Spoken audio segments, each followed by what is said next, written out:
Hey there! If you're looking for a fun and easy way to earn rewards, including cash and prizes, check out the link in the video description.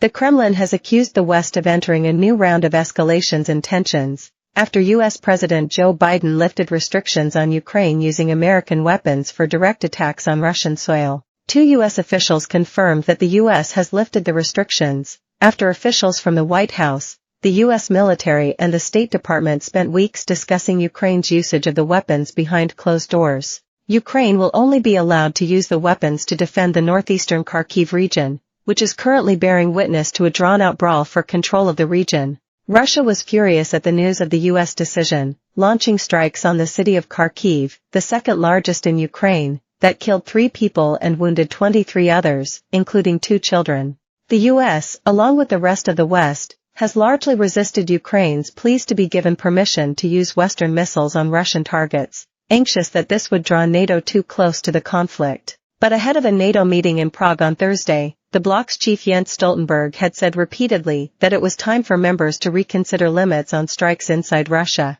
French President Emmanuel Macron had also insisted this week that Ukraine be allowed to neutralize bases in Russia used to launch strikes.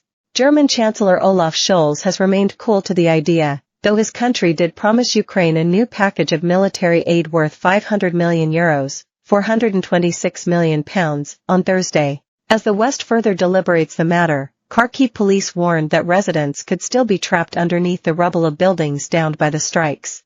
A man and a woman were killed as a result of an enemy munition hitting a multi-story residential building.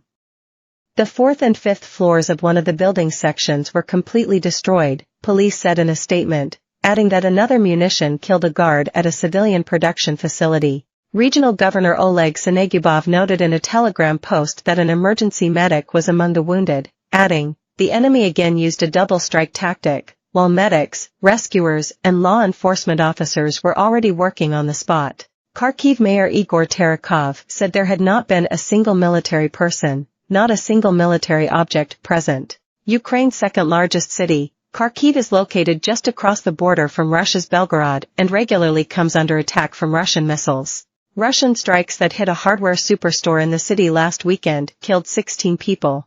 On the other side of the border, in Russia's southern Krasnodar region, an oil depot was damaged in an aerial attack, its governor said Friday morning, noting that a major drone incursion elsewhere in the region had been repelled by air defenses. The situation is more serious in Temryuk district, the oil depot infrastructure, there was damaged by an airstrike. 3 tanks with petroleum products were damaged and are on fire, Governor Veniamin Kondratyev said on Telegram, adding some workers had been wounded.